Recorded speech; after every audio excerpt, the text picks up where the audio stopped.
Hey everyone, Pastor George here, and for today and tomorrow, I decided to do request videos because some of you have requested topics. And one of the first requested videos was by Kathy Ramsey, where she asked me to list 100 of my best features. Now, I can't do 100 because I'm not that self-serving, but I would love to do my top 10 best features. This could also double as a dating video that I can post online. So, here we go. So my eyes, obviously, beautiful blue eyes. Can't get past that. My second one is my hair. I do all have this on a list, by the way. The second is the hair, and it's so nice. The unfortunate thing is because I've been trapped inside, I haven't been able to get outside at all. But when I can get outside and I use a combination of shampoo products, my hair turns a beautiful straw blonde. It's just like, you can tell I'm Swedish. It's so good. Third is my IQ. Obviously, I have a genius level IQ. I don't think anyone disputes that. I think it's pretty clear that I'm really, really smart. I've never gotten my IQ tested because there's no point. Four, my sense of humor. Very, very funny. You laugh at me all the time. I don't need to build that up at all. You all know this. Five, my wit. Obviously, part of having a sense of humor is knowing how to use it. And I'm very good at using it, good at cutting words and all that type of stuff. So my ability to kind of think of things on the spot, very good. I've been called the Shakespeare of my generation by a few people. My palate, for my taste, I can eat pretty much anything, anywhere, and I love it, and I can really appreciate good food, unlike most people who just shovel stuff into their mouth. So really thinking about it. Seven, this also has to do with my taste, but this time my mental taste, my ability to enjoy certain media, right? I only like the highest quality of movies and video games and music and anime. It's all only the highest quality stuff. None of that trash that most people watch. Eight, my technical know-how. Obviously, my ability to use technology has been a great use during this time, and I am great at that type of stuff. So that's definitely one of my top 10 best features. Number nine is my adventurous spirit. I have a wandering soul. And I love to travel and go all over the world. And obviously, I'm very cultured because I do that, unlike other people.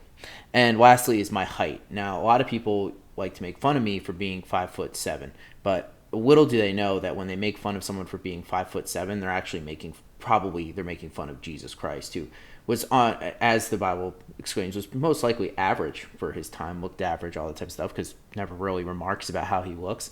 And so he was probably around the average height of a male in that century, which was around 5'7". So I just want to remind you that if you're above that, you're freakishly tall, and if you're below that, then wow, that sucks for you. And those are my top 10 best features. Now, of course, I'm being really backhanded with all this stuff. Obviously, these are all things. The reason I think this would be funny to do is because all of these things are ultimately fleeting, right? I could, but it's crazy because our culture tells us to build our reputation, what we feel about, how we view ourselves around all of these different types of things, right? And those become our primary motivation, our primary way of identifying ourselves, and it stinks that that's the way it is. I think that that's just our culture's ability to try and believe that we won't die, right? That we're kind of immortal, which is why youth is such a prized thing. But I also think it's just our way of trying to find other ways of identifying with the world that are away from God. And so we end up, talking about our job, how smart we are, what we do, right? And I think that ultimately just is ways of us building up ourselves and aggrandizing ourselves in a way that I did to open this video.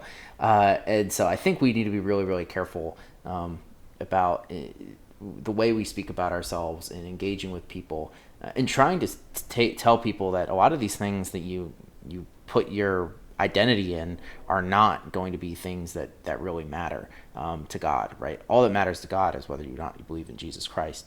And so it's just something that we need to stress over and over, that all of these things about me are true 100%, but at the same time, that's not who I am, right? All of those things can be taken away from me, and I need to be okay with that, right? And not it'll be sad or whatever, but I think we need to understand that, my if I lose my eyes tomorrow, right, I'm still George. I'm still an important person, still a child of God, and my identity is not in how beautiful my eyes are or whatever. So just something to think about.